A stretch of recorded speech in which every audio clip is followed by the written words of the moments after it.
దేవుని స్తోత్రము. మరి ఎంతో మంది మరి ఎన్నో పాటలు పాడుతున్నారు. ఎన్నో కొత్త కొత్త పాటలు సృష్టించబడుతున్నాయి కానీ అవి కొద్ది రోజులు ఉండి వెళ్ళిపోతున్నాయి కానీ ఆంధ్ర క్రైస్తవ కీర్తనలు నేటికి సజీవంగానే ఉన్నాయండి. మరి మన పిల్లల తరం కూడా ఈ పాటలు పాడుకుంటూ ఉంటారు. కానీ ఈ రోజు పుట్టిన పాటలు ఇంకొక 5 ఏళ్లకు ఎవరు దాన్ని పాడరు. దాన్ని మర్చిపోతారు కదా! మరి కానీ ఈ పాటలు మాత్రం నేటికి మరి ముందు ముందు ఇలాగే సజీవంగా ఉన్నాయి. నేను కూడా క్రిస్మస్ పాటని డిసైడ్ చేసుకున్నానండి. గొంతు అయితే బాగలేదు, బాగా జలుబు చేసిపోతే బాగలేదు. ఆయన పాడతాను. ఆంధ్ర క్రైస్తవ కీర్తనలు 116 పాట పాడుతున్నాను. ఇది రారాజు జన్మదినముల గురించి రాయబడిన పాట. తర్వాత హిందుస్థానీ తోడి రాగం అన్నారు, ఆది తాళము అన్నారు అనమాట. ఇవైతే మనకు తెలియదు, సంగీతం వాళ్ళకైతే తెలుస్తుంది, మనకైతే తెలియదు. పాడుతున్నాను. రారే చూతము రాజసుతుడి రేయి జననామాయను. రారే చూతము రాజసుతుడి రేయి జననామాయను. రాజులకు రాజు మెసయా, రాజులకు రాజు మెసయా, రాజితంబగు తేజమదిగో, రాజితంబగు తేజమదిగో. రారే చూతము రాజసుతుని రేయి జననామాయను. దూతగణముల్ తేరి చూడరే దైవ వాక్కులన్ తెల్పగా, దూతగణములంచు తేరి చూడరే దైవ వాక్కులన్ తెల్పగా. దేవుడే మన దీన రూపున, దేవుడే మన దీన రూపున ధరణి కరిగే నీ దినమున, ధరణి కరిగే నీ దినమున.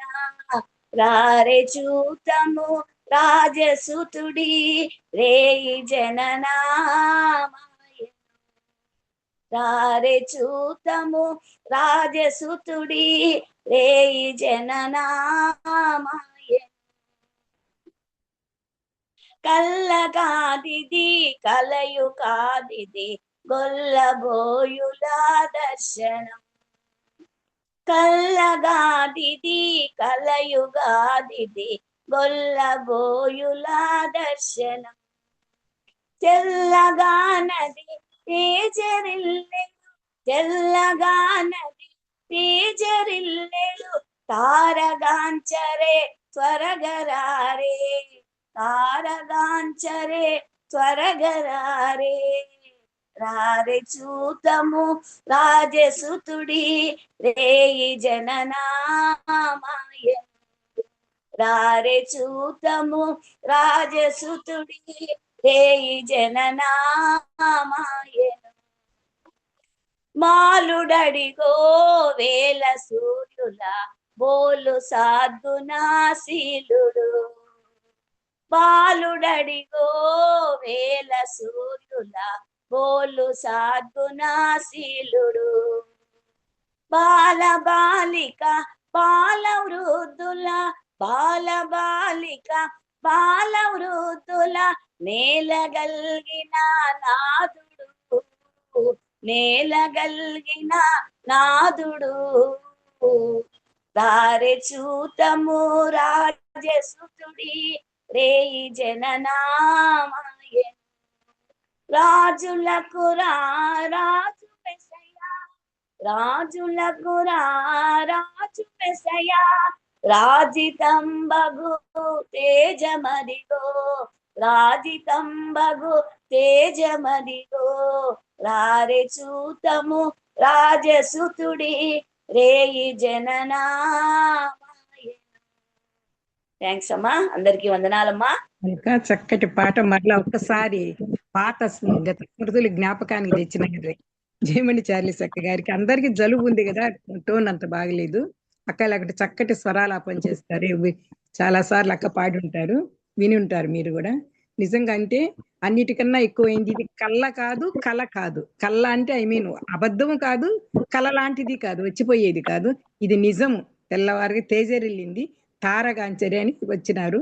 సద్గుణశీలుడైన మన దేవాదేవుని గురించి, రాజులకు రారాజు అని, మెస్సయ్య అని. ఆ, ఎంత చక్కటి పాట, అర్థయుక్తమైన పాట. బాగా అర్థం చేసుకొని మీరు వినే ఉంటారు. దూతగణములు తేరి చూస్తే వాళ్ళకి దైవవాక్కులు చెప్పి పోయి చెప్పిరండి అని దూతలకు చెప్పాడు దేవాదేవుడు. ఎందుకంటే మన దీన స్వరూపుగా ధరణికి ఎత్తించినట్టు ఎంత దీనుడుగా రిక్తునిగా వచ్చి ఆ పశువుల పాకలో పరుండబెట్టినప్పుడు ఈ పాట పాడారనమాట గొల్లలు వచ్చి. చూసారా? కాబట్టి చక్కటి పాట. మీరు ఇంకా బాగా చక్కగా అర్థం చేసుకోండి. ఆంధ్ర క్రైస్తవ కీర్తనలు అంటే చాలా రోజులైంది ఆ బుక్ కూడా. కాబట్టి ఇంతవరకే నాకు అర్థమైన రీతిలో మెయిన్ పాయింట్ ఏంటంటే కళ్ళ కాదు, అబద్ధము కాదు, కల కాదు, ఇది నిజం. మనకిప్పుడు మనకు మనకున్న ఇప్పుడు మన రక్షకుడు అంటే ఉదయించింది ఎప్పుడు దేవాదేవుడే కదా. ఆయన గురించి చక్కటి పాట పాడిన జయమణి చార్లెస్ అక్క గారికి మన ఎస్తేర్ ప్రేయర్ వారిస్ తరపున ఆ దేవాదేవుని తరపున వందనాలు చెల్లించుకుంటున్నాము. చక్కటి స్వర మాధుర్యంతో పాడేది కాస్త అంత జలుబు చేసింది కనుక అలాగొచ్చింది. అక్కమ్మ గురించి మనకందరికి ముందే తెలుసు. సుపరిచితురాలు, అనేక పర్యాయాలు ప్రిసైడింగ్ చేస్తారు, వర్తమానం అందించారు, చక్కగా పాటలు పాడుతారు. కనుక మీరు అందరూ అక్కను గురించి వినే ఉంటారు, చూసి కూడా ఉండుంటారు. ఇట్లా ఫిజికల్ గ్యాదరింగ్ లేకపోయినా ఈ మీటింగ్ ఈ మన ఇస్తేర్ ప్రేయర్ వారిస్ తరపున అక్కను గురించి కెజేక ఏం చెప్పరు కదా. కెజేక హలో అక్క అమ్మా. గురించి చెప్తారక్క. జయమణి జయమణి చార్లెస్ గురించి పరిచయం అవసరం అంటారా? ఒక్క మాటన మీరు చెప్పాలక్క. She knows everybody. అక్క అందరికీ తెలుసు. ఆ, దేవుని మహాకృప. ఓ రీతిగా చెప్పాలంటే ప్రభువు బిడ్డ. నా క్లాస్మేట్ కూడా. 10th క్లాస్లో నేను సెక్షన్, ఆమె బి సెక్షన్. అప్పటి నుంచి తెలుసు. వాళ్ళ అమ్మా నాన్న కూడా నేను ఎరుగుదును. వాళ్ళ అమ్మ చాలా భక్తిపరాలు, అదే స్టేచరే, అదే ఫేస్ కట్టే, అన్నీ కూడా. దేవుడు అలాగూ తల్లిదండ్రుల్ని ఇచ్చినందుకు స్తోత్రం. మరి మంచి ఆత్మీయురాలు దేవుడు ఇచ్చినాడు. భక్తి కార్యక్రమాలు ఎన్నో చేస్తూ ఉంటారు చెప్పకుండా ఎవరికి, అవి నీతి క్రియలు. మరి పరిచర్య కూడా తాను చేయకపోయినా చేస్తూ, డబ్బు విషయంలో కూడా ఖర్చు పెట్టుకుంటూ, తెలియని రీతిగా ఎన్నో సంఘాలు ఎన్నో కార్యక్రమం చేస్తూనే ఉంటారు.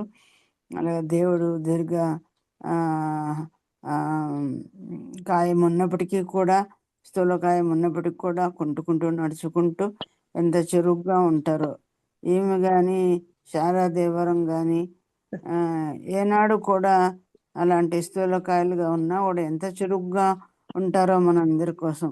దేవుడు వారికి ఇచ్చిన మనసుని బట్టి దేవునికి స్తోత్రాలు, వందనాలు. చక్కగా వాక్య పరిచయం చేయగలరు. ఆమెకు పాట పాడడానికి కానీ వాక్యం చెప్పడానికి కానీ బూరలు అవసరం లేదు, ఇంకా మైకులు కూడా అవసరం లేదు. అట్లాగా దేవుడు వారి గొంతుల్లోనే మైకులు పెట్టినట్టు పెట్టినారు. అందుకే దేవునికి స్తోత్రం. ఇప్పుడు అదే సోదరిని మనకు ముందు ఉద్యోగం చేశారు LICలో. ఆ తర్వాత ఇది విరమించుకున్న ఉద్యోగం విరమించుకున్నా కూడా దేవుని సేవలో ఇంట్లో కూర్చొని పండుకోవచ్చు. కానీ అలాగ లేకుండా చురుకైన స్త్రీగా అన్ని మీటింగ్లకు వస్తారు స్థానిక సంఘంలో. అలాగే దేవుని కొరకు సాక్షిగా ఉండి అనేక చోట్లకు ఆటోల్లో వెళ్ళి పని చేస్తూ ఉంటారు. మరి ఎన్నో సంఘాల మధ్య దేవుడు ఆ బిడ్డని వాడుకుంటూ ఉన్నాడు. అలా మరొకసారి ఈ యొక్క అవకాశం మా బిడ్డ ద్వారా వాక్యం వింటాను మాకు కూడా ఇచ్చినందుకు దేవునికి స్తోత్రం చెల్లిస్తూ, సోదరుని అభినందిస్తూ ఈ సమయాన్ని వారికి అప్పగిస్తున్నాను. వందనాలు గారు, వందనాలమ్మా.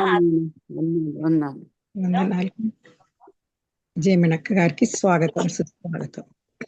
నన్ను ఎంతో ఒక దైవ సేవకురాల నోట్లో నుంచి మరి ఇంత గొప్ప మాటలు వినడం అంటే నిజంగా ఇది నా అదృష్టం అని నేను అనుకుంటున్నాను కదా. దేవుడు అభిషేకించి తన జీవితం అంతా దేవుని సేవకు సమర్పించిన కెజమ్మ తన ఎన్ని శ్రమలు అనుభవిస్తూ ఆమె దేవుని సేవలో నిలబడిందంటే అంత నిలబడుతుందండి.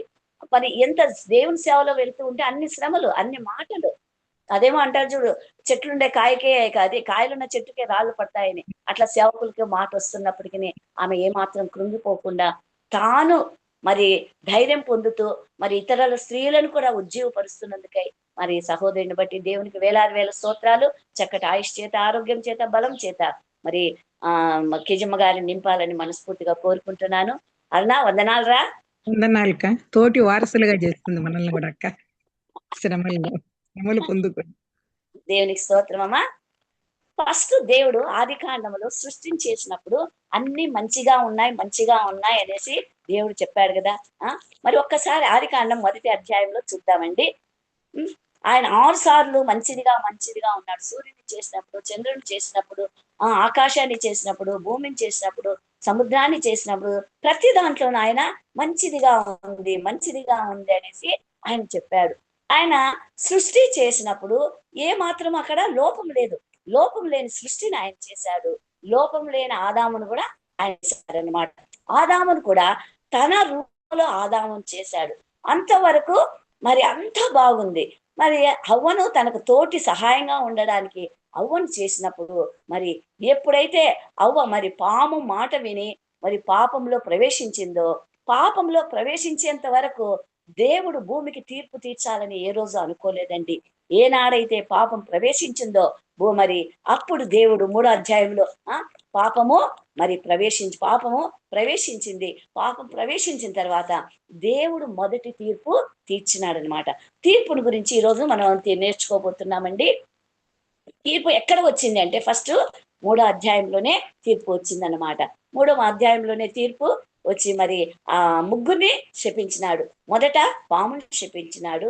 తర్వాత మరి నీవు చూడండి 3వ అధ్యాయము 15వ వచనము, మరియు నీవును స్త్రీని నీ సంతానమునకు ఆమె సంతానమునకు వైరము కలగజేసేదను. ఇది ఫస్ట్ పామును మరి శపించినాడు అనమాట.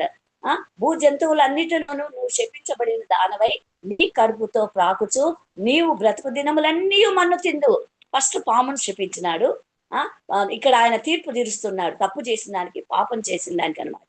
మరియు నీకును స్త్రీకిని నీ సంతానమునకును ఆమె సంతానమునకు వైరము కలగజేస్తానన్నాడు.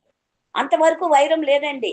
మరి రెండవ రాకడలో మరి పిల్లలు పాముతో ఆడతారు, సింహాలతో ఆడతారు. ఇంతవరకు దేవుడు కొత్తగా సృష్టిని చేసినప్పుడు అప్పుడు పాముకు మనిషికి ఎంతో స్నేహంగా ఉండేది. ఎప్పుడైతే పాపం ప్రవేశించిందో అప్పుడు వైరం అనేది వచ్చింది. మరి మనుషులకు భూమి పైన కలిగిందన్నమాట. తర్వాత వైరం కలుగజేసును, అది నిన్ను తల మీద కొట్టును, నీవు దానిని మెడ మీద కొరుకుతావు అన్నమాట. చూడండి, మరి విషపురుగు అయిపోయింది. అంతవరకు మరి పాములో విషం ఉందో లేదో తెలియదు. కానీ ఎప్పుడైతే మరి అవ్వను మోసగించిందో అప్పుడు దేవుడు దాన్ని శపించేసిన వెంటనే మరి ఆ పాములో విషము చేరిపోయి మనుషులకు మరి పాముకు శత్రుత్వము ఏర్పడింది. అలాగే స్త్రీని కూడా ఆయన గర్భవేదన కలిగి మరి పిల్లలు కంటావని. మరి తర్వాత మరి ఆదామును కూడా అన్నాడు, ఏమన్నాడు, నీవు మరి తినవద్దన 17వ వచనం, నీవు నీ భార్య మాట విని తినవద్దని నీకు ఆజ్ఞాపించిన వృక్ష ఫలములు తింటివి గనుక నీ నిమిత్తము నేల శపింపబడి ఉన్నది. ప్రయాసముతోనే నువ్వు బ్రతుకు దినములెన్నయో దాని పంట తిందు. ప్రయాసం. అంతవరకు ఆ తోటలో ఈజీగా ఏ ఫ్రూట్ కావాలంటే ఆ ఫ్రూట్ తింటూ సమయాన్ని హాయిగా ఎంజాయ్ చేయాల్సిన వాళ్ళు మరి పాపం చేసి ఇప్పుడు ఏం చేయాలి? మరి ప్లేట్లో ఇంత అన్నం రావాలంటే ఏం చేయాలి? ప్రయాసపడి నీవు బ్రతుకు దిన్నములన్నిట దాని పంట తిందు. మరి దున్నాలి. నేలకు తిరిగి మరి పొలంలో పంట తిందువు. నువ్వు నేలకు తిరిగి చేరు వరకు నీ ముఖము చెమట కాచి ఆహారము తిందువు. చూడండి, మనకు ఊరికే రావడం లేదు బియ్యం. ఆనాడు చెప్పాడు కాబట్టి మనం తినే ఆహారం అంతా నేల నుంచి వస్తున్నదన్నమాట. ప్రతి మనిషి తినే ఆహారం నేల నుంచి వస్తుందండి. నీవు మన్నే గనక తిరిగి మన్నైపోదు అని చెప్పాను. ఆదాము తన భార్యకు మరి ఈ విధంగా మొదట ఆయన తీర్పు ఇక్కడ తీర్చాడు. తర్వాత మరి 6వ అధ్యాయం ఒకసారి చూద్దామండి. 6వ అధ్యాయంలో కూడా పాపము విస్తరించిపోయింది. పాపం విస్తరించిపోయినప్పుడు నోవహు కాలంలో కూడా 120 సంవత్సరాలు ఆయన నోవహు మరి పడవను చేసి 120 సంవత్సరాలు సువార్తను ప్రకటించాడు. సువార్తను ప్రకటించినప్పుడు ఎవరు కానీ వినలేదన్నమాట. అంతవరకు వర్షం అనేది రాలేదు కాబట్టి ప్రజలంతా చెప్తూ ఉంటే ఏదో తమాషగా తీసుకున్నారు. ఎప్పుడైతే 40 దినాలు రాత్రి పగళ్ళు వర్షం వచ్చే లోపల ప్రజలంతా మరి అక్కడ ఆడ కూడా పాపానికి తీర్పు కలిగిందనమాట. ఒక్కసారి 75 అధ్యాయం తీస్తామండి. కీర్తనల గ్రంథము 75. కీర్తనల గ్రంథము 75 అధ్యాయము.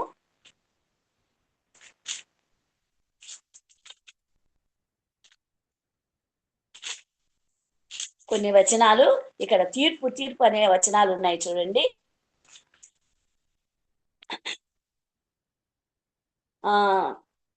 75వ వచనము. నేనే న్యాయం, 2వ వచనము, నేనే న్యాయం బట్టి తీర్పు తీర్చుచున్నాడు. దేవుడు న్యాయవంతుడు, ఆయన తీర్పు న్యాయంగా ఉంటుంది కాబట్టి ఆయన మరి ఆయన ముందర అందరూ నిలబడాల్సిందే.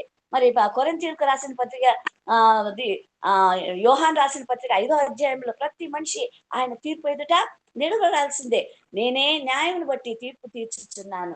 దేవుడు అన్యాయస్తుడు కాదండి. ప్రతి మనిషి క్రియలను బట్టి ఆయన న్యాయం చేసే దేవుడు అన్నమాట. తర్వాత 7వ వచనంలో దేవుడే తీర్పు తీర్చువాడు, మనుషుల తీర్పు కాదండి, దేవుడే తీర్పు తీర్చువాడు అన్నమాట. తర్వాత 76వ వచనంలో నీవు తీర్చిన తీర్పు ఆకాశంలో నుండి వినబడ చేసితివి. ఆయన చేసిన తీర్పు ఆకాశంలో నుంచి వినబడేటట్లు చేసినాడంటండి.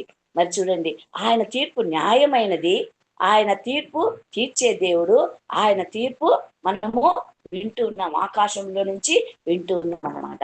ఈ విధంగా మరి భూమికి ఫస్ట్ తీర్పు ఎలా వచ్చింది అంటే, ఎప్పుడైతే ఆదాము అవ్వలు మరి దేవుడు చెప్పిన మాటను తృణీకరించి ఎప్పుడైతే తినవద్దని పండు తిన్నారో అప్పుడు మరి ఫస్ట్ తీర్పు వచ్చింది. తర్వాత మరి నోహు కాలంలో తీర్పు వచ్చింది. తర్వాత మరి దేవుడు దేశాలకు కూడా తీర్పు తీర్చినారన్నమాట. దేవుడు దేశాలకు కూడా తీర్పు తీర్చినప్పుడు చూడండి, మరి మనకు ప్రకటన గ్రంథంలో 17-18 అధ్యాయాల్లో బాబులోను దేశం మీద తీర్పు తీర్చినట్లుగా ఉంది. అదే మరి యెషయా గ్రంథంలో కూడా మరి ఐగుప్తు దేశానికి తీర్పు తీర్చినాడు. మరి ఆయన ఒక్కొక్క దేశాలకు తీర్పు తీర్చే దేవుడు కూడా ఆయనే అన్నమాట. దేశాలు సృష్టించబడింది ఆయన వాక్యం ద్వారా కాబట్టి ఆ వాక్యం మరి ఆ దేశాలు కూడా ఆయన తీర్పులో నిలబడతాయన్నమాట. చూడండి, ఎందుకంటే 2వ కొరింథీయులు 2వ కొరింథీయులకు రాసిన పత్రిక మరి 5వ అధ్యాయం 10వ వచనంలో ఉంది. ఎందుకనగా ఈ భూమి పైన ప్రతి మనిషి మంచివాడు కాని చెడ్డవాడు కానియండి, ఎందుకనగా తాను జరిగించిన క్రియల చొప్పున అవి మంచివైనను సరే మరి దేహముతో జరిగించిన వాటి ఫలములు ప్రతివాడును పొందినట్లు మనమందరము క్రీస్తు న్యాయపీఠము ఎదుట ప్రత్యక్షం కావాలి. మరి ఈ తీర్పులు అనేది పర్మనెంట్ గా ఉన్నాయండి. ఈ తీర్పులు మాత్రం ప్రతి మనిషి ఈ భూలోకములో పుట్టిన వాళ్ళు ఏ దేశంలో పుట్టినా కానీ, ఏ రాష్ట్రంలో పుట్టినా కానీ, నల్లవాడు కానివ్వండి, తెల్లవాడు కానివ్వండి, తర్వాత ఏ రూపంలోనా కానివ్వండి, మరి ఉన్నవాడు కావచ్చు, లేనివాడు కావచ్చు, ప్రతి మనిషి ఆయన తీర్పు ముందర నిలబడాల్సి వస్తుందన్నమాట. మరి ఈ విధంగా మరి దేవుడు మరి తప్పకుండా దీన్ని మాత్రం ఎవరు కూడా తప్పించుకోలేరు. ఎందుకనగా తాను జరిగించిన క్రియలు, ఎందుకు మనము జరిగించిన, తానంటే మనము జరిగించిన క్రియలు చెప్పిన అవి మంచివైనా సరే, నేను అన్ని మంచి క్రియలే చేస్తున్నాను, నేను మంచిదాన్ని అని నేను అనుకున్నా గాని మంచి క్రియలకైనా నువ్వు నిలబడాల్సిందే. దేహముతో జరిగించిన, మన శరీరముతో జరిగించిన ప్రతి వాటికి ప్రతి ఫలము ప్రతి వాడు పొందినట్లు, మనం ఈ శరీరంతో ఏమేం చేశామో వాటన్నిటికీ మనం ఫలం పొందినట్లు ప్రతి వాడు మనమందరం క్రీస్తు న్యాయపీఠము ఎదుట ప్రత్యక్షం కావాలి. క్రీస్తు న్యాయపీఠం ఎదుట ప్రత్యక్షం కావాలి. చూడండి, దేవుడు మొదటి రాకడా ఆయన ఎంతో కరుణామయుడిగా వచ్చాడు. యేసు ప్రభు మరి ఆయన జన్మించినాడు, దానికి క్రిస్మస్ గా మనము ఆరాధిస్తున్నాం అన్నమాట. ఆయన కరుణామయుడిగా వచ్చాడు. మరి గొర్రె పిల్లగా వచ్చాడు, సాధువుగా వచ్చాడు, ప్రేమగల దేవుడుగా వచ్చాడు, త్యాగమూర్తిగా ఆయన మొదటి రాకడలో వచ్చాడనమాట. కానీ ఆయన రెండవ రాకడలో ఎలా వస్తాడంటే యూదాగోత్రపు సింహముగా న్యాయాధిపతిగా ఆయన రాబోతున్నాడు అనమాట. ఈ న్యాయాధిపతిగా ఆయన రాబోతున్నప్పుడు ఏం జరుగుతుంది అంటే మరి తీర్పులు ఉన్నాయండి. రెండవ రాకడ గురించి మనం నేర్చుకున్నామంటే గిన ఈ తీర్పుల గురించి మనము తెలుసుకోబోతాం. దేవుడు మరి 3 రకాల తీర్పులను మానవులకు ఏర్పాటు చేశాడన్నమాట. 3 రకాల తీర్పులు ఏవి అంటే మొదటిది వచ్చి న్యాయ సింహాసనము తీర్పు. మొదటిది వచ్చి న్యాయ సింహాసనం తీర్పు అనమాట. రెండవది వచ్చి మహిమ గల సింహాసనం తీర్పు. క్రీస్తు న్యాయ సింహాసనం తీర్పు, క్రీస్తు మహిమ గల సింహాసనం తీర్పు. మూడవది వచ్చి క్రీస్తు ధవళ సింహాసనం తీర్పు అని తీర్పులు. మరి మనము ఆ తీర్పుల్లో మరి ఎవరు ఏ తీర్పు దగ్గర నిలబడతారో మనకు తెలియదు. మన క్రియలను బట్టి, మనం దేహంతో చేసిన క్రియలను బట్టి మనం ఏ తీర్పులో నిలబడతామో మనకు తెలియదు. రక్షించబడిన వారు, దేవుని యందు భయభక్తులు కలిగిన వారు, ఆయన కార్యాలను మనస్ఫూర్తిగా ఇష్టంగా చేసిన వాళ్ళు ఒక తీర్పు దగ్గర, మరి మరి దేవుడు ఏర్పరచుకున్న వారు చేసిన క్రియలు, మరి దేవుడు ఏర్పరచుకున్న మనకు అన్ని తెలిసి కూడా చేసిన పాపాలకు ఒక తీర్పు. ఇలా 3 రకాల తీర్పులు ఉన్నాయి. ఈ 3 రకాల తీర్పుల్లో మొదటిది క్రీస్తు న్యాయ సింహాసనం తీర్పు. క్రీస్తు న్యాయ సింహాసనం తీర్పు. చూడండి, దీంట్లో న్యాయమే ఉంటుంది. క్రీస్తు న్యాయ సింహాసనం తీర్పు అంటే ఇందులో న్యాయమే ఉంటుంది, అన్యాయానికి చోటు లేదు. ఈ తీర్పులో ఎవరు ఉంటారు అంటే చూడండి, మరి ఎవరుంటారు అంటే మరి న్యాయ సింహాసనం తీర్పు ఇది ఎక్కడ జరుగుతుందంటే మధ్యాకాశంలో జరుగుతుంది అనమాట. మధ్యాకాశంలో జరుగుతుంది అంటే 7వ బూర, కడబూర శబ్దము మ్రోగినప్పుడు సంఘాలు ఎత్తబడతాయన్నమాట. ఇప్పుడు మనము ప్రకటన గ్రంథం 4వ అధ్యాయంలో యోహాను పరలోక రాజ్యానికి ఎక్కిపోయినట్లుగా ఉంది. అదే మరి 6-7 అధ్యాయాల్లో 7వ బూర, కడబూర మ్రోగినప్పుడు అప్పుడు ఏమైపోతుందంటే అప్పుడు సంఘాలన్నీ ఎత్తబడతాయి. సంఘాల్లో నుండి విశ్వాసులందరూ ఎత్తబడతారంట. ఎత్తబడి వీళ్ళు ఎక్కడికి పోతారు అంటే 3వ ఆకాశానికి, మధ్య ఆకాశానికి వెళ్తారన్నమాట. ఈ మధ్య ఆకాశంలో ఉండే వాళ్ళందరూ పరిశుద్ధులే. తర్వాత మరి పరిశుద్ధులు కూడా హతసాక్షులు కూడా ఉంటారనమాట.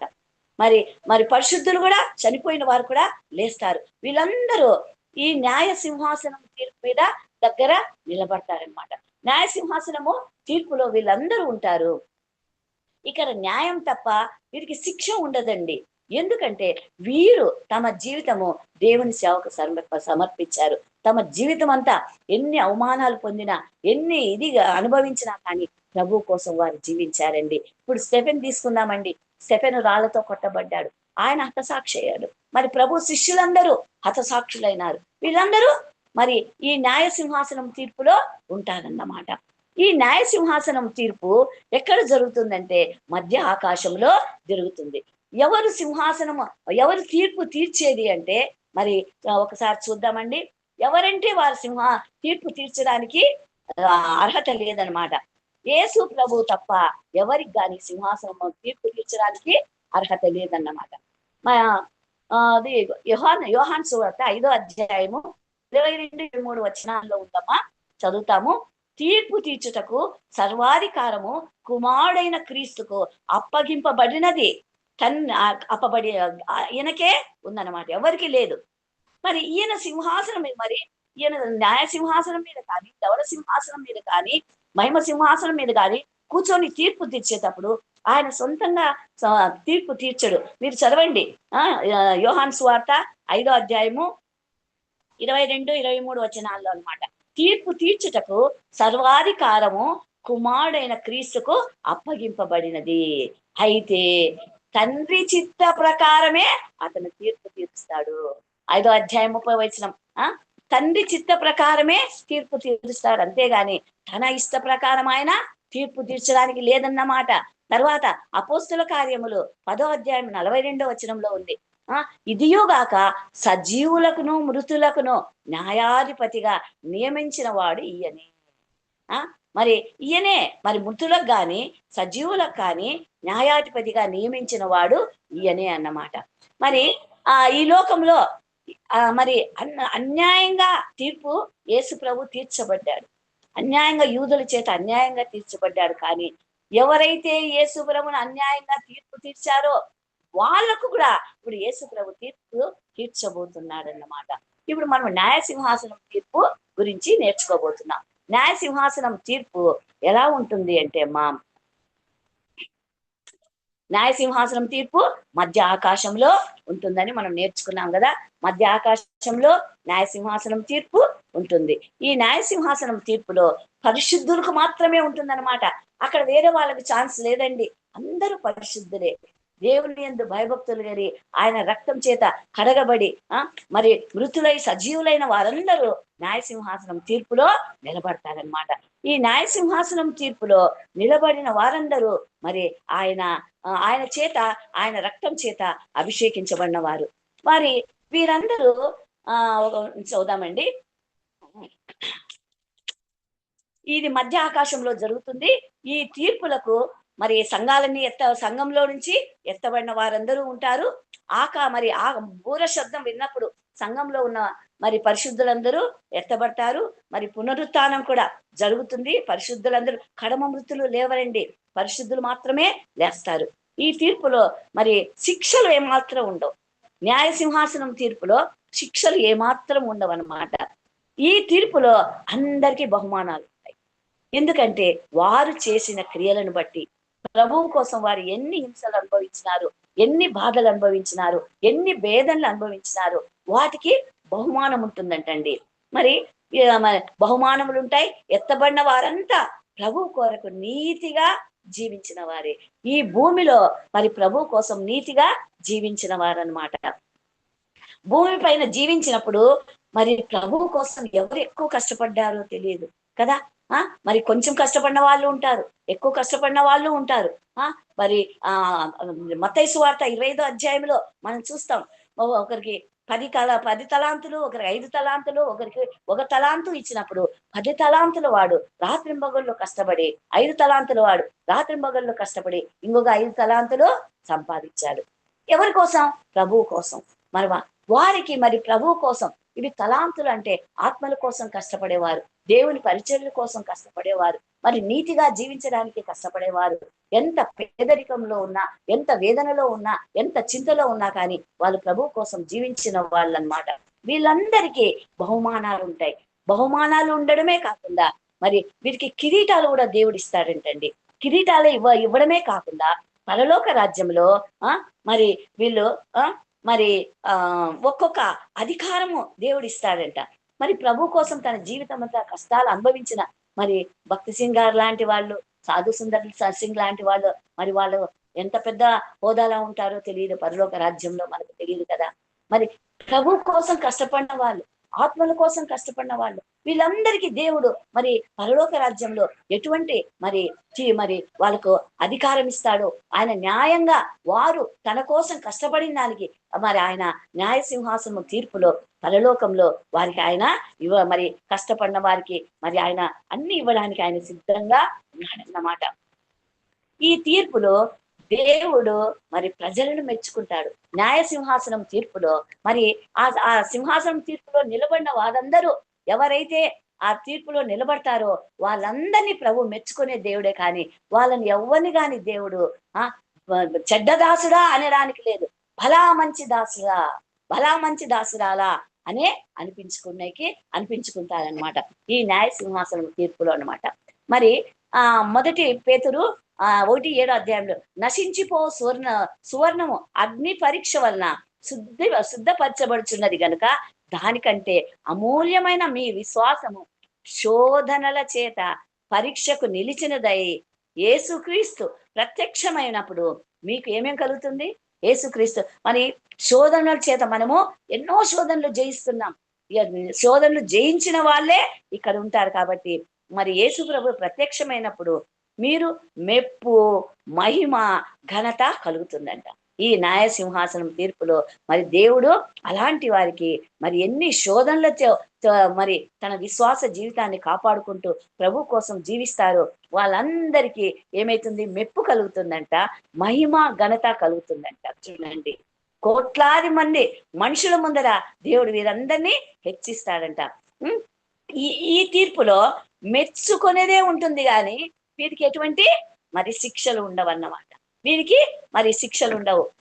మరి ఆయన చెప్పాడు, ఇదిగో త్వరగా వచ్చుచున్నాను, వాని వాని క్రియలు చొప్పున నేను సిద్ధపరిచిన జీతము నా యుద్ధ ఉన్నది. వీళ్ళకి ఇప్పుడు జీతం ఇస్తున్నాడు. ఈ న్యాయ సింహాసనం తీర్పులో వీళ్ళందరికీ ఆయన జీతం ఇస్తున్నాడు. జీతం ఇవ్వడమే కాకుండా ఆయన కిరీటాలు కూడా ఇస్తున్నాడండి. చూడండి, కొన్ని కిరీటాలు ఆయన తీసిపెట్టాడు, తన బిడ్డల కోసం కిరీటాలు తీసిపెట్టాడు. మరి ఆయన సిద్ధపరిచినాడు, జీతం సిద్ధపరిచినాడు, కిరీటాలు సిద్ధపరిచినాడు. తర్వాత 4 పట్టణాల మీద అధికారంగా ఉండమంటున్నాడు, 10 పట్టణాల మీద అధికారంగా ఉండమంటున్నాడు. మరి ఆయన జడ్జిగా చేస్తాడో, రాజుగా చేస్తాడో, చక్రవర్తిగా చేస్తాడో ఏమో మనకు తెలియదు. కానీ భలా మంచి దాసుడా అనిపించుకునేకి ఈ న్యాయసింహాసనం తీర్పులో మనమందరం నిలబడేవారుగా ఉండాలని నేను కోరుకుంటున్నాను. ఇప్పుడు చూడండి, ఆయన కిరీటాలు కూడా ఇస్తున్నాడు. న్యాయసింహాసనం తీర్పులో నిలబడిన వారికి జీవ కిరీటం ఇస్తున్నాడు అనమాట. ఈ జీవ కిరీటము ఎవరికి వస్తుంది అంటే శోధనలు జయించిన వారికి జీవ కిరీటం వస్తుంది అనమాట. ప్రకటన గ్రంథం 2వ అధ్యాయం 10వ వచనంలో చదువుదామండి. ప్రకటన గ్రంథం 2వ అధ్యాయము 10వ వచనంలో ఒక మాట చదువుదాము. చదవనాక చదవండి. ఇదిగో మీరు శోధింపబడకుండానట్లు అపవాది మీలో కొందరిని చెరలో వేయింపబోచున్నాడు. 10 దినములు శ్రమ కలుగును, మరణం వరకు నమ్మకంగా ఉండుము, నేను నీకు జీవ కిరీటం ఇచ్చేదను. మరణం వరకు ఎట్లా ఉండాలంటమ్మా? మరణం వరకు నమ్మకంగా జీవించినప్పుడు ఏమొస్తుంది మనకు? ఈ జీవ కిరీటం వస్తుంది అనమాట. ఇప్పుడు జీవ కిరీటము, పరలోక రాజ్యంలో జీవ కిరీటము వేసుకున్న వాళ్ళు ఎవరు? శ్రమలలో నమ్మకంగా జీవించిన వాళ్ళు. మరి శ్రమలంటే అది బట్టలు లేని శ్రమలేమో, తిండి లేని శ్రమలేమో, ఇల్లు లేని శ్రమలేమో, అనారోగ్య శ్రమలేమో, మరి ఏం శ్రమలో మనకు తెలియదండి కదా. మరి ఎన్ని రకాల శ్రమలు. ఇప్పుడు మరి యోగుని తీసుకున్నామంటే ఆయన ఎన్ని శ్రమలు అనుభవించినాడు. ఆయన చివరి వరకు నీతిమంతుడుగానే ఉన్నాడు కదా. మరి ఇలాంటి వాళ్లకు మరి దేవుడు ఎంత గొప్ప మరి కిరీటాలు ఇస్తాడో మనకు తెలియదండి. అలాంటి వారికంతా జీవ కిరీటం ఆయన ఇవ్వడానికి ఉన్నాడనమాట. మరి యాకోబు పత్రిక 1:12 కూడా ఉంది, శోధనను సహించువాడు ధన్యుడు. మరి శోధనలు జయించాలంట. జయించువాడు ధన్యుడు, అతడు శోధనకు నిలిచిన వాడై ప్రభు తన్ను ప్రేమించు వారికి వాగ్దానం చేసిన జీవ కిరీటము ఇస్తాడనమాట. కాబట్టి శోధనలు లేని క్రైస్తవుడు ఈ భూమి పైన లేడు. ప్రతి విశ్వాసికి ఏదో ఒక శోధనలు ఉంటాయి. అమ్మా, బయట నుంచి రావమ్మా, మన కుటుంబంలోనే శోధనలు ఉంటాయి. మన పిల్లల ద్వారా వస్తాయి, మన బిడ్డల ద్వారా వస్తాయి, మన బంధువుల ద్వారా వస్తాయి. ఎన్ని రకాల శోధనలు చెప్పలేమమ్మా. మన పిల్లలను ఎంతో ఆశ పెట్టుకొని మనం పెంచుతాము, కానీ ఆ పిల్లలతో ద్వారా మనకు శోధనలు రావచ్చు. భార్య భర్తల ద్వారా శోధనలు రావచ్చు, అక్క చెల్లెళ్ళ ద్వారా శోధనలు రావచ్చు. అనవసరంగా మనం ఒక జోలికి పోకపోయినా మరి శోధకుడు మనల్ని శోధిస్తాడన్నమాట. మరి ఆ శోధనను సహించువాడు ధన్యుడు. కాబట్టి అతడు శోధనకు నిలిచిన వాడై ప్రభు తన్ను ప్రేమించు వారికి వాగ్దానం చేసిన జీవ కిరీటము ఇచ్చే దేవుడు. కాబట్టి శోధనలు జయించే వారికి ఏ కిరీటం వస్తుంది అంటే జీవ కిరీటం వస్తుంది. ఇది ఎక్కడ వస్తుంది? న్యాయ సింహాసనము తీర్పులో ఆయన జీవ కిరీటం ఇచ్చి ఈ పరలోక రాజ్యంలో మనం జీవ కిరీటం వేసుకొని మరి అక్కడ దేవుడు మనకి ఏ పదవులు ఇస్తాడో ఆ పదవుల్లో మనము కంటిన్యూ అవుతాం అన్నమాట. మరి ఇదిగో మీరు శోధింపబడినట్లు అపవాది మీలో అది ప్రకటన గ్రంథము 2వ అధ్యాయం 10వ వచనంలో ఉంది కదా. ఇదే మాటని చదివింది బిడ్డ. మరణం వరకు నమ్మకంగా ఉండాలన్నమాట. మరణం దాకా నమ్మకంగా ఉన్నప్పుడే మనకు జీవ కిరీటము వస్తుందన్నమాట. తర్వాత ఇంకొక కిరీటం కూడా ఉంది, మహిమా కిరీటము అని ఉందన్నమాట. ఈ మహిమా కిరీటం ఎవరు అర్హులు మహిమా కిరీటానికి అంటే మందను నమ్మకంగా కాచేవారికి ఈ మహిమా కిరీటం ఉందన్నమాట. మంద అంటే సంఘ కాపరులకు, సంఘ పెద్దలకు, సంఘ పరిచారకులకు దేవుడు నీకే బాధ్యత ఇచ్చాడు. నీ బాధ్యత మన కుటుంబాలు కూడా చక్కగా నడిపించుకోవాలి. దేవుని యందు భయభక్తులు కలిగి మనం నడిపించుకుంటే అది కూడా మనకు దేవుడే మరి దానికి కూడా దేవుడు మరి మహిమా కిరీటం ఇస్తాడేమో తెలియదు. కానీ ఇది మరి సంఘంలో నమ్మకంగా సంఘాన్ని నడిపించేవాడు. సంఘాన్ని నడిపించాలి అంటే సంఘ కాపర్లకు ఎన్ని అవమానాలు వస్తాయి, మాటలు వస్తాయి. మరి అనవసరంగా ఏది లేకపోయినా ఏమి తప్పు దొరుకుతుందా అని ఉంటాయి. ఇంకోటమ్మా, సంఘ కాపురుల కుటుంబంలోనే 4 కుమారులుంటే ఒక కుమారుడిలో పూర్తిగా సైతాడు దూరి ఆ కుటుంబంలో సమాధానం లేకుండా చేస్తాడు. మీరు గమనించండి, ఏ సేవకుని కుటుంబమైనా మీరు గమనించండి, మరి వాళ్ళ కుటుంబంలోనే ఏదో ఒక శోధన ఉంటుంది. దేవునికి వాక్యం చెప్తా అంటారు. సంఘానికి నువ్వు 1000 మందికి వాక్యం చెప్పే పాస్టర్లు ఉన్నారు, 1,00,000 మందికి చెప్పే పాస్టర్లు ఉన్నారు, 10 మందికి చెప్పే పాస్టర్లు ఉన్నారు. మరి ఈ విధంగా సంఘాల బాధ్యతలు తీసుకొని సంఘాన్ని నడిపించే వారు ఉన్నారు. కానీ వాళ్ళ కుటుంబంలోనే శోధకుడు పనిచేస్తాడండి. ఆ శోధకుడు పనిచేస్తున్నా మరి అటువంటి సమయంలో కూడా మరి ఆ శోధనకు లొంగకుండా నమ్మకంగా తనకు దేవుడు సంఘం ఇచ్చాడు కదా, ఆ సంఘాన్ని నడిపించే వారికి దేవుడు ఏమిస్తున్నాడు? మహిమా కిరీటాన్ని ఆయన ఇస్తున్నాడనమాట. తర్వాత సంఘంలో ఉండే విశ్వాసులు పడిపోతుంటారు. సంఘంలో విశ్వాసుల కుటుంబాల్లో ఎన్నో సమస్యలు వస్తుంటాయి. ఆ సమస్యలు కూడా ఈ సంఘ కాపరి వెళ్ళి తీర్చాల్సి వస్తుందన్నమాట. సంఘంలో మరి ఎన్నో, ఒక్కటి కాదు, సంఘంలో రకరకాల మనుషుల మనస్తత్వాలను మరి వాటి ప్రకారము మరి సంఘాన్ని నడిపిస్తూ ముందుకు సాగాలన్నమాట. ఈ విధంగా బాధ్యతగా కాచే కాపరులకు ఈ మహిమ కిరీటము దేవుడు ఇస్తున్నాడన్నమాట. తర్వాత ఈ సంఘ కాపరులుగా ఎట్లా పని చేయాలంటే, 1 పేతురు 5వ అధ్యాయము 2-4 ఇదిగా రాయబడిందమ్మా. వీళ్ళు సంఘ కాపరులు ఎలా పనిచేస్తే ఈ కిరీటం వస్తుంది అంటే, బలిమె చేత కాక, బలవంతంగా కాక, దేవుని చిత్త ప్రకారము ఇష్టపూర్వకంగా చేయాలంట. చూడండి, బలిమి చేత కాక దేవుని చిత్త ప్రకారము ఇష్ట ప్రకారంగా చెయ్యాలి. అదే కాదు, మరి ఇప్పుడు చాలా మంది ధనాపేక్ష కలిగిన సంఘ కాపర్లు ఉన్నారన్నమాట. స్పాన్సర్ల మీట్ అని చెప్తుంటారు.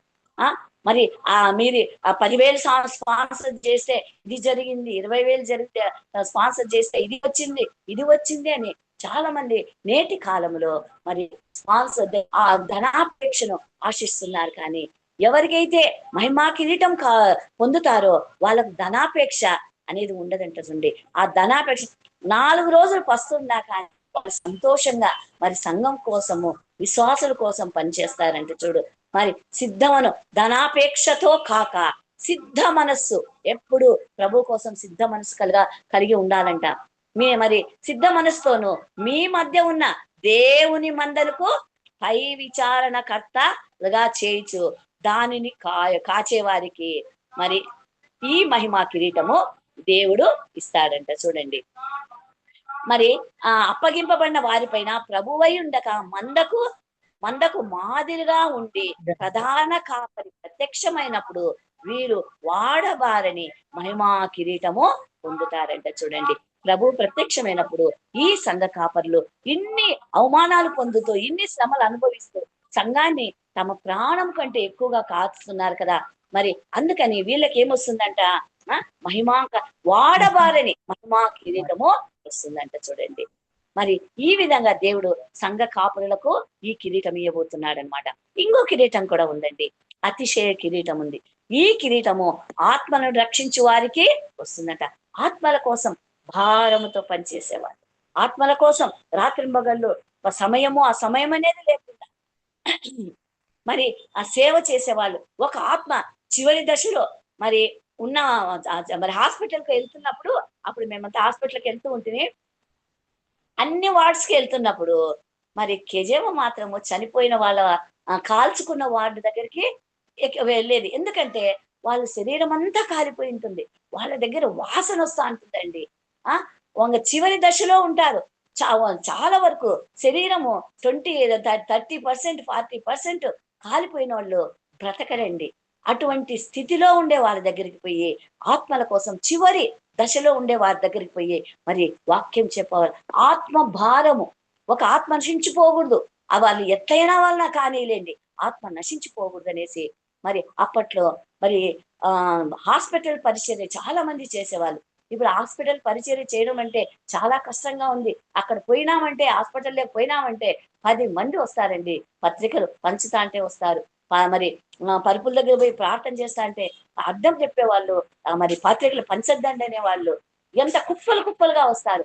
అసలు హాస్పిటల్ బయట పత్రికలు పంచుతా అంటే కూడా మరి ఎంత ఇది చేస్తున్నారంటే, మరి అంత చేస్తున్నారంటే పరిస్థితులు చూడండి ఎంత వ్యతిరేకంగా ఉన్నాయంటే, ఇప్పుడు అంత వ్యతిరేకంగా ఉన్నాయి. కాబట్టి మనం ఆత్మల కోసం భారంగా ప్రార్థన చేయాలి. ఇప్పుడు ఆత్మల కోసం భారంగా ప్రార్థన చేయడానికి మనకు మీడియా చాలా దేవుడు అనుకూలంగా పరిచినాడు అనమాట. ఇప్పుడు మీడియా ద్వారా ప్రతి ఒక్కరు ఏదో విధంగా సేవ చేస్తూ ఉండాలండి. మరి మనం ఇప్పుడు దగ్గర పోయి ఇప్పుడు బహిరంగ సేవలు చేయలేము, ఎక్కడ మీటింగ్స్ పెట్టే కాదు, పత్రికలు పంచడానికి కాదు, మరి పాటలు పాడుతూ రోడ్లు తిరగడానికి లేదు. ఇప్పుడు చాలా కష్టమైపోయింది. కాబట్టి ఈ మీడియా ద్వారా అయినా మనం ఆత్మలు సంపాదించాలన్నమాట. కాబట్టి ఆత్మలు సంపాదించు వారు సువార్థికులకు, పరిచారకులకు ఈ మరి అతిశయ కిరీటం వస్తుందంట. చూడండి, ఆత్మల కోసం భారంతో పనిచేసే వారికి ఈ అతిశయ కిరీటము వస్తుందంట. మరి చూడండి, మరి తెస్సలోనికీయులకు రాసిన మొదటి పత్రిక 2వ అధ్యాయం 19-20 వచనాల్లో ఏలైనగా నిరీక్షణ అయినను, ఆనందమైనను, అతిశయ కిరీటమైనను ఏది మన ప్రభు అయిన యేసు యొక్క రాకడ సమయమున ఆయన ఇంట మీరే కదా. ఇది చెప్తున్నాను అనమాట. మేము ఈ విధంగా అతిశయించాలన్నా మరి సువార్థికులు అంటున్నారు, మా నిరీక్షణ ఎవరు? ప్రభు. మీ ఇన్ని ఆత్మలను రక్షించారు కాబట్టి ఈ ఆత్మలను బట్టి దేవుడు ప్రత్యక్షమైనప్పుడు, ప్రభువా ఇన్ని ఆత్మలు నా చేత రక్షించబడ్డాయా, ఇదే కదా మా అతిశయము అని మరి ఇక్కడ చెప్పబడుతున్నది అనమాట. ఈ విధంగా అతిశయ కిరీటము ఎవరంటే సువార్థికులు, ఆత్మల కోసము భారంతో పనిచేసే వాళ్ళకు ఇస్తారనమాట. ఇంకోటి నీతి కిరీటం ఉంది. పరిశుద్ధతను కాపాడుకునే వారికి ఈ నీతి కిరీటం వస్తుందన్నమాట. పరిశుద్ధత కాపాడుకునే వారికి నీతి కిరీటము దేవుడు అప్పగించిన పని పర్ఫెక్ట్ గా చేస్తున్న వారికి. నీకేమి ఇచ్చాడు దేవుడు? పాట పాడే ఇది ఇచ్చాడా? వాక్యం చెప్పే బాధ్యత ఇచ్చాడా? సంఘాన్ని క్లీన్ చేసే బాధ్యత ఇచ్చాడా? నలుగురికి వంట చేసే పని ఇచ్చాడా? పత్రికలు పంచే బాధ్యత ఇచ్చాడా? ఏ బాధ్యత నీకు దేవుడు ఇచ్చాడు? ఏ వరం నీకు ఇచ్చాడు? ఆత్మీయ వరాలు ఉన్నాయి. ఏ వరం నీకు ఇచ్చాడు? ఏ బాధ్యత నీకు ఇచ్చాడు? మరి కొంతమంది అక్కడ ఇక్కడ వెళ్ళలేక మరి ప్రార్థనతో ఇంట్లో గడుపుతూ ఉంటారు. ప్రార్థన భారం కలిగి ప్రార్థించే బాధ్యత నీకుందా? ఏ బాధ్యత నీకుందో మరి ఆ బాధ్యతను నువ్వు సక్రమంగా చేయాలన్నమాట. చూడండి, మరి మనకి ఇచ్చిన బాధ్యతను మనం కాపాడుకోవాలంటే మన పరిశుద్ధతను కూడా కాపాడుకోవాలండి. చాలా జాగ్రత్తగా ఉండాలి. మనము మరి మనుషులకు వాక్యం చెప్పేటప్పుడు చాలా జాగ్రత్తగా ఉండాలి. చూడండి, కొంతమంది వాక్యం చెప్తూ ఉన్నప్పుడు ఎగతాళి చేసే వాళ్ళు ఉంటారు. తర్వాత మాట్లాడుతూ మనల్ని రెచ్చగొట్టే వాళ్ళు. మనం కాపాడుకోవాలన్నమాట. పరిశుద్ధత కాపాడుకుంటూ దేవుడిచ్చిన బాధ్యతను మనం సక్రమంగా చెయ్యాలా అనేసి అంటున్నాడు. అప్పుడు మాది తిమోతి రాసిన 2వ పత్రిక 4-8 అధ్యాయంలో మంచి పోరాటము పోరాడి తిని, అప్పుడు ఈ మాట చెప్పగలం. దేవుడు మన ఇచ్చిన బాధ్యతలు మనకు నెరవేర్చినప్పుడు మంచి పోరాటం పోరాడి తిని, నా పరుగు కడముట్టించి తిని, విశ్వాసము కాపాడుకుంటుని, ఇక మీదట నా కొరకు ఏముంది? నీతి కిరీటం ఉంచబడి ఉన్నదని ఎవరు చెప్పినాడు? అపోస్తలుడైన పౌలు చెప్పాడు కదా. ఈ మాటలు కూడా మనం చెప్పగలిగే స్థితిలో ఉండాలనేసి దేవుడు హెచ్చరిస్తున్నాడు. తర్వాత అక్షయ కిరీటం అండి. ఈ అక్షయ కిరీటం కూడా భక్తిలో విజయం పొందిన వాళ్ళు మరి అక్షయ కిరీటాన్ని పొందుతారు. భక్తిలో విజయం అంటే మనకు ఎవరు గుర్తుకొస్తారు? యోబు గుర్తుకొస్తాడు కదా, భక్తిలో విజయం. యోసేపు గుర్తుకొస్తాడు కదా, మరి భక్తిలో విజయం. మరి తర్వాత ఎస్తేరు కూడా గుర్తొస్తుంది. మరి భక్తిలో విజయం పొందారు వీళ్ళు. కాబట్టి వీళ్ళకు కూడా అక్షయ కిరీటము వస్తుందన్నమాట. మరియు 1 కొరింథీయులు 9:25 మరియు పరుగు పందెము పోరాడు ప్రతివాడు అన్ని విషయాల్లోనూ మితంగా ఉంటాడు. కాబట్టి అక్షయ కిరీటం మనం పొందాలి అంటే భక్తి విషయంలో మనం ఒక ఏం కలిగి ఉండాలన్నమాట. భక్తి విషయంలో శోధనలు వస్తాయండి. తినేకి లేదనుకో, ఎవరిదో ఆడ పర్సు పడిపోయింది, పర్సు నిండుకు డబ్బులు ఉన్నాయి, తీసుకొని వచ్చి మనం ఇంట్లో వంట చేసుకొని తినచ్చా? లేదు. నువ్వు ఆకలన్నా ఉండు, కానీ అది ఫలానోళ్ళది అని మనకి తెలిసినప్పుడు అది వాళ్ళకి ఇచ్చేయాల. తెలియకపోయినా అది వేరే వాళ్ళకి హ్యాండ్ ఓవర్ చేయటము, పోలీస్ వాళ్ళకి హ్యాండ్ ఓవర్ చేయటము. ఈ విధంగా మరి భక్తి విషయంలో కూడా చాలా జాగ్రత్తగా ఉండాలండి. కాబట్టి భక్తి విషయంలో మనం జాగ్రత్తగా ఉన్నప్పుడు అక్షయ కిరీటము ఇవన్నీ ఎక్కడొస్తాయి? న్యాయ సింహాసనము, తీర్పులో ఇవన్నీ మనకిచ్చి లోక రాజ్యంలో మనం ఉంటామన్నమాట. తర్వాత మితముగా అన్ని విషయాల్లో మితంగా ఉండాలి. మరి ఒక చూడండి, క్రికెట్ ప్లేయర్స్ కానీ రన్నింగ్ ప్లేయర్స్ కానీ ఉంటారు కదా, అట్లాంటి వాళ్ళు ఎక్కువ తిండి తినరు, బాడీని కంట్రోల్లో పెట్టుకుంటారన్నమాట. ఈ విధంగా ప్రతి విషయంలోనూ ఒక బహుమానం పొందాలి మనం అంటే మరి ఏ విధంగా వాళ్ళు అన్ని విషయాల్లో మరి ఈ విధంగా మితంగా ఉంటారు, ఆ విధంగా మితంగా ఉంటారన్నమాట. ఈ విధంగా ఉన్నప్పుడు మనం అక్షయ కిరీటాన్ని మరి పొందగలుగుతామన్నమాట. ఈ కిరీటాలన్నీ మనము ఎక్కడంటే న్యాయ సింహాసనం తీర్పులో దేవుడు మనకి ఇచ్చినప్పుడు ఇవన్నీ మనము పరలోక రాజ్యంలో అనుభవిస్తాం అన్నమాట. మరి చాలా ఉంది, వీటికి స్టాప్ చేస్తాను. ఇంకొక తీర్పు గురించి మనము ఇప్పుడు నేర్చుకోబోతున్నాం. ఇంకొకటి ఏది అంటే మహిమ సింహాసనము తీర్పు, మహిమ గల సింహాసనము తీర్పు అనమాట. ప్రకటన గ్రంథము 20వ అధ్యాయంలో 20వ అధ్యాయం 4-5 వచనాల్లో మనకు కనపడిస్తుంది. ప్రకటన గ్రంథము 20వ అధ్యాయము 4-5 వచనాల్లో మనము చూడబోతున్నాము. మరి ఇక్కడ మరి ఏం కనిపిస్తుందంటే సింహాసనములను చూచి తిని, ఇది ఏమి రెండవది మహిమ గల సింహాసనం తీర్పు. మీరు నోట్ చేసుకోండి, ఇది రెండవ తీర్పు. న్యాయ సింహాసనం తీర్పు అయిపోయింది, మహిమ గల సింహాసనం తీర్పు ఉందన్నమాట. చాలా ఉంది కానీ టూ చెప్పేస్తానమ్మా నేను. మరి 20వ అధ్యాయం ఒకసారి చదువుదామమ్మా, 4వ వచనం నుంచి చదువుదామా? ఎవరైనా చదువుతారా? 24వ వచనం అక్క. అంతటా సింహాసనములను చూచి తిని వాటి మీద ఆసీనులైన వారికి విమర్శ చేయుటకు అధికారం ఇవ్వబడను, మరియు క్రూర మృగమునకైనను దాని ప్రతిమకైనను నమస్కారం. ఇక్కడ ఈ మహిమ గల సింహాసనం తీర్పు ఎక్కడ జరుగుతుంది అంటే మరి ఆ న్యాయ సింహాసనం తీర్పు ఎక్కడ జరుగుతుంది? మధ్యాకాశంలో. ఈ సింహాసనం తీర్పు భూమి పైన జరుగుతుంది అనమాట. మహిమ గల సింహాసనం తీర్పు ఎక్కడ జరుగుతుంది అంటే యెహోషాపాతు లోయ అనే చోట జరుగుతుందని కొంతమంది అంటారు. తర్వాత సీనాయి కొండ దగ్గర జరుగుతుందని కొంతమంది అంటారు. మరి అది నాకు సరిగా తెలియదు, మరి అది జరుగుతుంది అంటారు అనమాట. ఈ మహిమ గల సింహాసనము మరి ప్రకటన 4వ అధ్యాయంలో అంత సింహాసనం చూచి వాటి మీద ఆసీనులై ఉండే వారికి అందరికీ విమర్శ చేయుటకు అధికారం ఉంది. మరి దేవుడు ఎవరిక్కడ ఆసీనులై ఉన్నారంటే యేసు ప్రభు శిష్యులు 12 మంది అన్నమాట. వాళ్ళకు కూడా దేవుడు అధికారం ఇచ్చినాడు అనమాట. మరి 1000 సంవత్సరాల పరిపాలన, 1000 సంవత్సరాల పరిపాలన తర్వాత 7 సంవత్సరాల శ్రమల మధ్యలో ఇది జరుగుతుంది అనేసి అంటారనమాట. ఈ తీర్పు భూమి పైన 7 సంవత్సరాల కాలమునకును 1000 సంవత్సరాల పరిపాలనకు మధ్య ఈ మరి మహిమగల సింహాసనం తీర్పు జరుగుతుందన్నమాట. ఈ మహిమగల సింహాసనము తీర్పు మనకు తెలియాలి అంటే మత్తయి సువార్త 24-25 అధ్యాయాల్లో కూడా మనం చదివితే మనకు బాగా అర్థమవుతుందన్నమాట. ఈ మహిమగల సింహాసనం తీర్పు ఎవరికి జరుగుతుంది అంటే యూదులకు జరుగుతుందండి. యూదులకు జరుగుతుంది, అన్యులకు జరుగుతుంది. మరి యూదులకు సహాయము చేసిన అన్య జనులకు ఈ తీర్పు జరుగుతుంది అన్నమాట. మరి అంతేకాదు యేసు ప్రభు వెంట పెట్టుకొని వస్తాడు. హర్మిగ్దోని యుద్ధము సమయంలో మరి కొంతమందిని వెంట పెట్టుకొని వస్తాడు.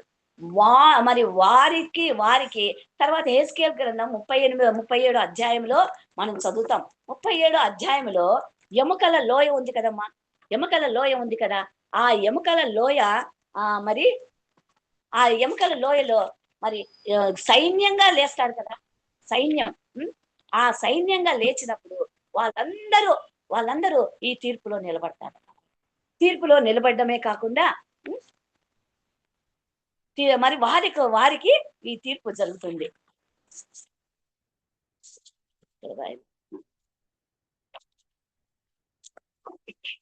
మరి ఈ తీర్పు వారికి జరుగుతుంది. 1000 సంవత్సరాలు గడిచే వరకు కడమ మృతులు మరి 1000 సంవత్సరాలు పరిపాలన జరిగిన తర్వాత మరి అప్పుడు కడమ మృతులు లేస్తారు.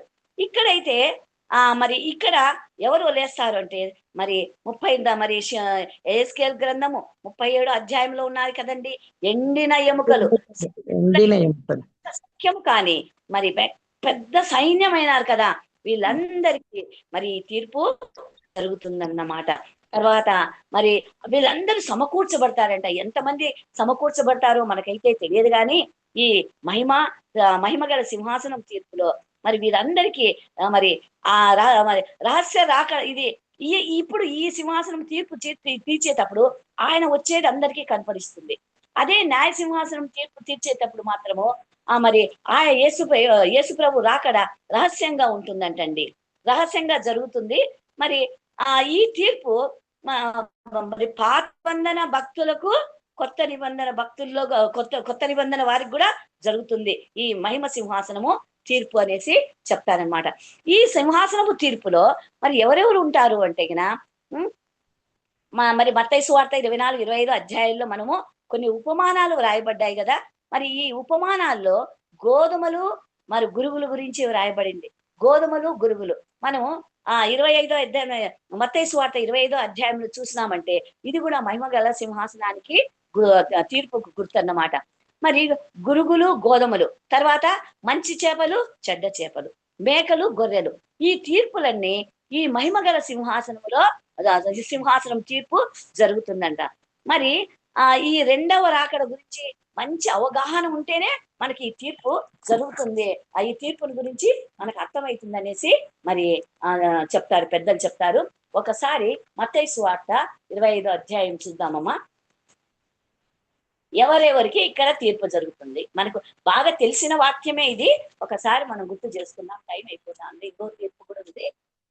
25వ అధ్యాయము మత్తయి సువార్త 25. అమ్మా అది చదవండి. మా గొర్రెలను మేకలను వేరు చేస్తారు చూడు, ఎన్నో వచనం అది 31 అక్క. 31 25 31 చదవనక్క. తన మహిమతో మనుష్య కుమారుడును ఆయనతో కూడా సమస్త దూతలను వచ్చినప్పుడు ఆయన తన మహిమ గల సింహాసనం మీద ఆసనుడై ఉండును. అప్పుడు సమస్త జనులు ఆయన ఎదుట పోగు చేయబడదురు. కొల్లవాడు మేకల్లో నుండి తీర్పులో ఎవరెవరు ఎక్కడి నుంచి వస్తారంటే చూడండి, అప్పుడు సమస్త జనములు ఆయన ఎదుట పోగు చేయబడుదురు. సమస్త జనములు అంటే తూర్పు పడమర దక్షిణం ఉత్తరం నుంచి ఎంత మంది ఉన్నారో మరి వాళ్ళందరినీ పోగు చేస్తాడంట. చదవమ్మా. చదవనాక 33 తన 32 అప్పుడు సమస్త జనంలో ఆయన ఎదుట పోగు చేయబడదురు. గొల్లవాడు మేకలలో నుండి గొర్రెలను వేరుపరిచినట్లు ఆయన వారిని వేరుపరిచి తన కుడి వైపున గొర్రెలను ఎడమ వైపున మేకలను నిలవబెట్టును. అప్పుడు రాజు తన కుడి వైపున మరి ఇదంతా మనకు తెలిసిందే కదా. అట్లాగే మరి ఈ తీర్పు మరి ప్రకటన గ్రంథం 14వ అధ్యాయం కూడా చూద్దాము ఒకసారి. ప్రకటన గ్రంథము 14వ అధ్యాయము 14వ అధ్యాయంలో 14వ అధ్యాయం 14వ వచనం నుంచి చదవండి మా. 14 మరియు నేను చూడగా ఇదిగో తెల్లని మేఘం కనబడెను. మనుష్య కుమారుని పోలిన ఒకడు ఆ మేఘం మీద ఆసనుడై ఉండెను. ఆయన శిరస్సు మీద సువర్ణ కిరీటమును, చేతిలో వాడిగల కొడవలి ఉండెను. అప్పుడు అప్పుడు మరి ఒక దూత దేవాలయంలో నుండి వెడలి వచ్చి, భూమి పైరు పండి ఉన్నది, కోతకాలం వచ్చినది, నీ కొడవలి పెట్టి కోయమని గొప్ప స్వరముతో ఆ మేఘము మీద ఆసీనుడై ఉన్నవాడితో చెప్పెను. మేఘం మీద ఆసీనుడై ఉన్నవాడు తన కొడవలి భూమి మీద వేయగా భూమి పైరు కోయబడెను. చూడండి, పైరును మనుషులతో పోల్చారనమాట. అది మనుషులను పైరుతో పోల్చారన్నమాట.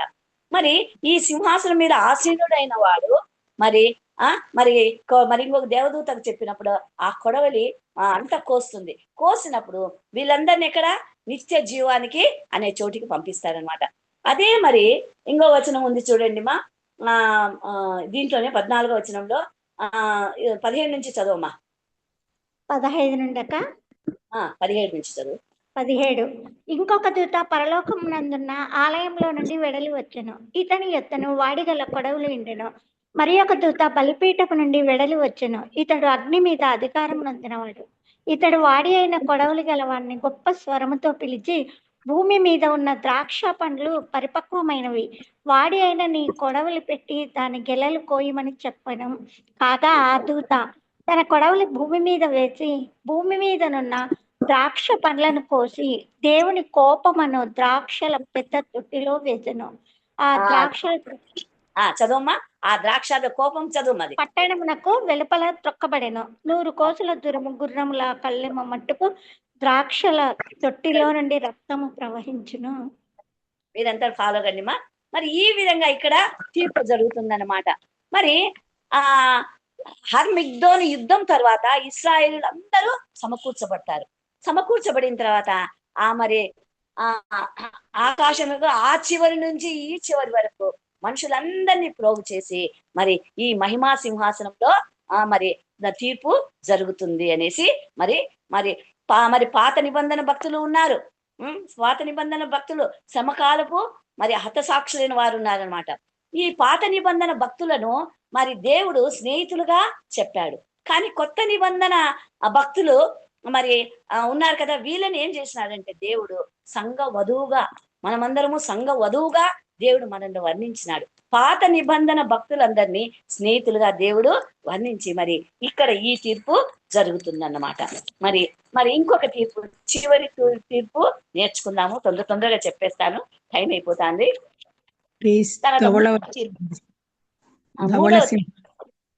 ధవళ సింహాసనము తీర్పు ఉంది కూడా. మనము 20వ అధ్యాయంలోనే ఉందమ్మా. 20వ అధ్యాయంలో మరి 5వ వచనం నుంచి చదవండి అమ్మా. 4వ అధ్యాయం 20వ వచనం 20వ అధ్యాయం 4వ వచనం చదివినాం కదా, 5 నుంచి చదవండి. 5వ వచనం అక్క. ఆ 1000 సంవత్సరములు గడిచే వరకు కడమ మృతులు బ్రతకలేదు. ఇదే మొదటి పునరుత్థానము. ఈ మొదటి పునరుత్థానములో పాల్గొలవారు ధన్యులను పరిశుద్ధులనై ఉందురు. ఇటు వారి మీద రెండవ మరణమునకు అధికారం లేదు. వీరు దేవునికిని క్రీస్తుకును యాజకులై క్రీస్తుతో కూడా 1000 సంవత్సరములు రాజ్యము చేయుదురు. వీళ్ళు ఎవరు అంటే న్యాయ సింహాసనపు తీర్పులో ఉండేవారన్నమాట వీళ్ళు.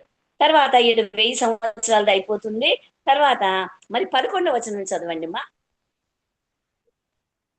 ధవళ సింహాసనం తీర్పు, 3వది ధవళ సింహాసనం తీర్పు అనమాట. ఈ ధవళ సింహాసనం తీర్పు గురించి 20వ అధ్యాయము 11వ వచనం నుంచి చదవండి మా. ఇది అంత్య తీర్పు అనమాట. ఈ అంత్య తీర్పు మహాసింహాసనమును దాని యందు ఆసీనుడై ఉన్న యొక్కడిని చూచితిని. భూమి ఆకాశములు ఆయన సముఖము నుండి పారిపోయాను, వాటికి నిలువ చోటు కనబడకపోయాను. మరియు గొప్పవారేమి కొద్దివారేమి మృతులైన వారందరూ ఆ సింహాసనం ఎదుట నిలవబడి ఉండుట చూచితిని. అప్పుడు గ్రంథములు విప్పబడెను, మరియు జీవ గ్రంథమును వేరే గ్రంథం విప్పబడెను. ఉండ్రా ఈ అంత్య తీర్పు అనమాట. ఈ అంత్య తీర్పు మరి ఎప్పుడు జరుగుతుందంటే సాతాను దేవుడు బంధించేస్తాడు. మరి 1000 సంవత్సరాల నిత్య పరిపాలన అయిపోతుంది. మరి గోగు మాగోగు యుద్ధం కూడా జరుగుతుంది. గోగు మాగోగు యుద్ధంలో మరి ఈ గోగు మాగోగు యుద్ధము ఎవరికి జరుగుతుంది? గోగు అంటే రష్యా దేశం అంట. చూడండి, ఈ రష్యా దేశము ఇశ్రాయేలీల దేశానికి యుద్ధం జరుగుతుందంట. యుద్ధం జరిగినప్పుడు మరి ఏమైతుందంటే రష్యా దేశాన్ని ఇజ్రాయేలీలు ఓడిచ్చేస్తారంట. ఇజ్రాయేలీలు ఓడించిన తర్వాత ఇవన్నీ జరుగుతాయి అనేసి మరి రెండవ రాకడ ఇవన్నీ జరుగుతాయని చెప్తారనమాట. ఇప్పుడు అంత్య తీర్పులో మరి ఆ గోగు మాగోగు యుద్ధం అయిపోతుంది. మరి గోగు మాగోగు యుద్ధం గురించి మనం నేర్చుకోవాలంటే 20వ అధ్యాయంలో నుంచే 9వ వచనం నుంచి రాయబడింది. ఈ ధవళ సింహాసనములో దగ్గర ఎవరు నిలబడతారంటే కొద్ది వారేమి గొప్ప వారేమి అందరూ సింహాసనం ఎదుట నిలవబడాల్సిందే. నువ్వు గొప్పదానివా, కలెక్టర్ గా ఉద్యోగం చేసినావా, లేదంటే పాచి పని చేసినావా, ఏమి చేసినావో అవన్నీ లెక్క రాదండి.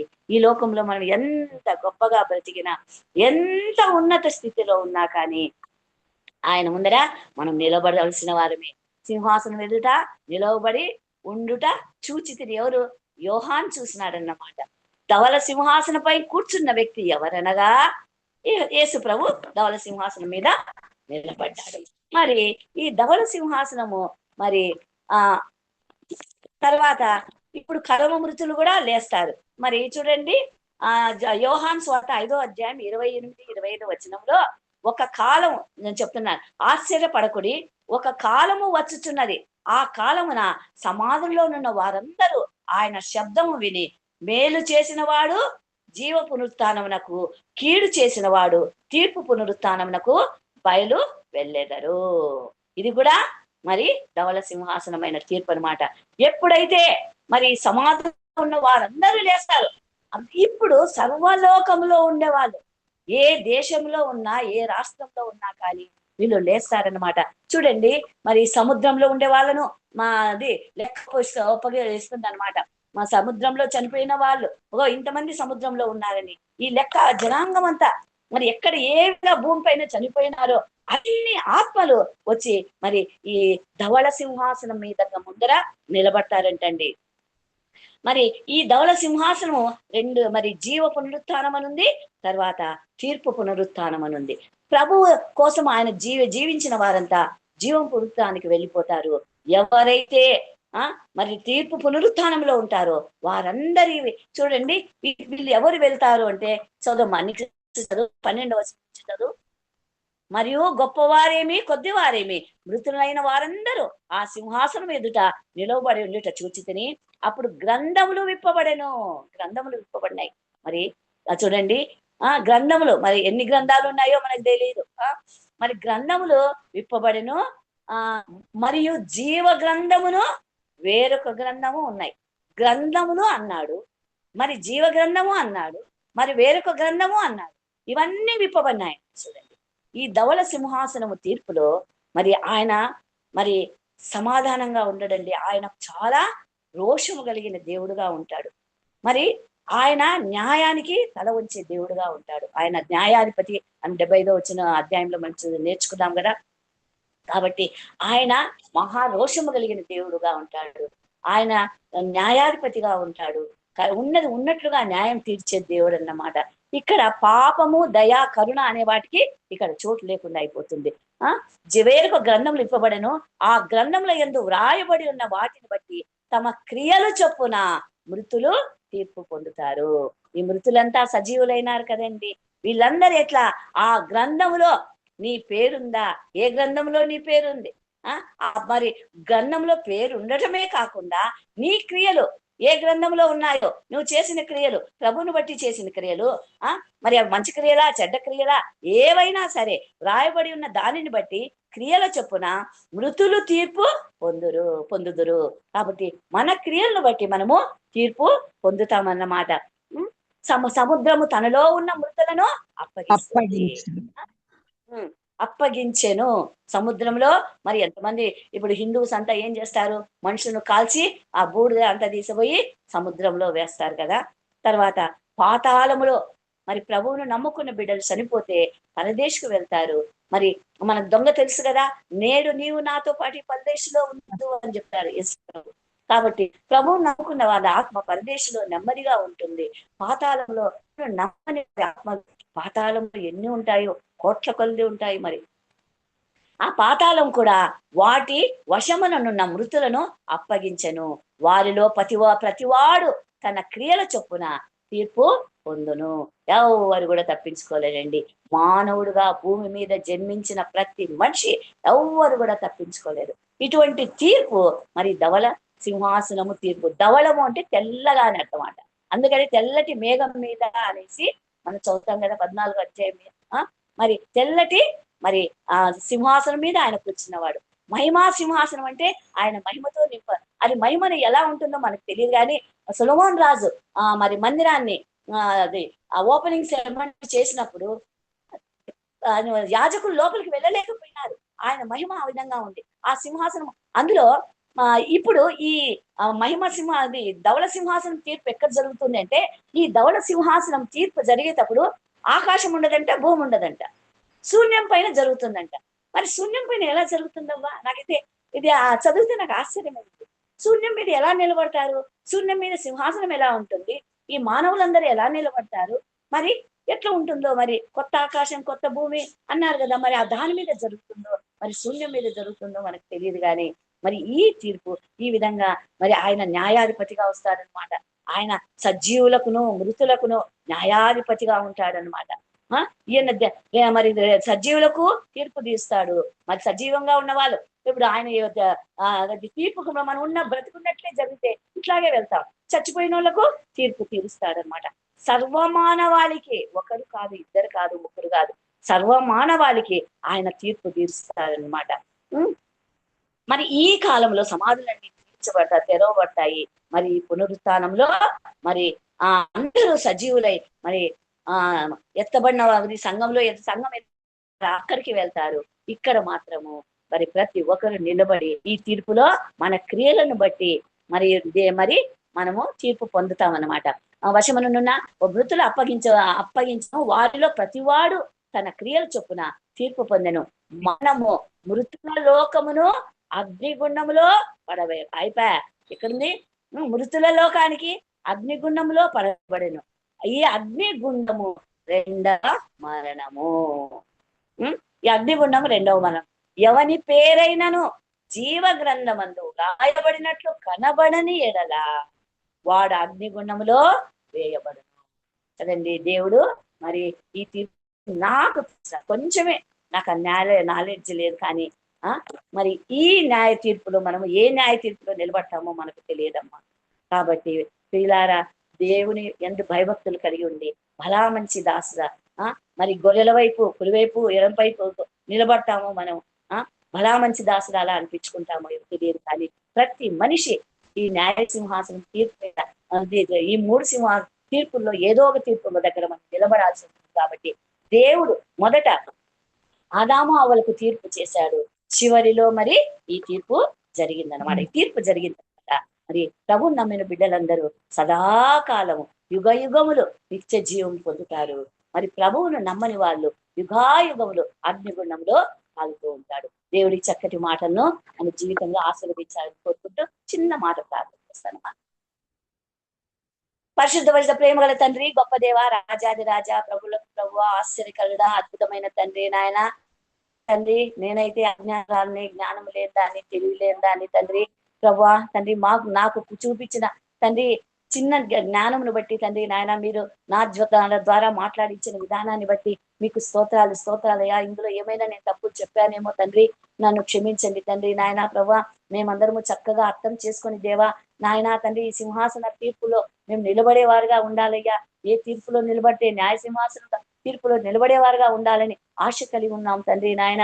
మీ చిత్తానుసారంగా తండ్రి మీరు మాకు ఏ బాధ్యతలు ఇచ్చారో, ఏ కిరీట బాధ్యతలు మాకు ఇచ్చారో, ఎన్ని ఊళ్ళ మీద తండ్రి మమ్మల్ని నిలబెట్టబోతారో అయ్యా. మేము చేసిన క్రియలను బట్టి తండ్రి మేము చేసి మర్చిపోతాం, కానీ అయ్యా మేము చేసిన క్రియలను బట్టి తండ్రి మీరు ప్రతిదీ లెక్కించే దేవుడు. కాబట్టి అయ్యా ఇంత గొప్ప దేవుడు దాకా తండ్రి దేవుడు మాకు ఉన్నందుకై మీకు వేల స్తోత్రాలు నాయన. విన్న వారి హృదయాలన్నీ తెరిచి ఈ వాక్యం అందరి హృదయాల్లో ఫలించలాగున మీ కృప మా పైన విస్తరింపజేసి మీరే మహిమ పొందమని యేసు క్రీస్తు నామమున వేడుకుంటున్నాను తండ్రి.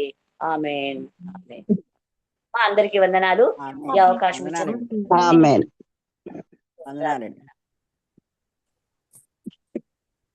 చక్కటి వర్తమానం అందించిన జైమిని చార్లెస్ అక్క గారికి మన ఎస్తేర్ ప్రేయర్ వారి తరఫున దేవాదేవతకు వందనాలు చెల్లించుకుంటున్నాము.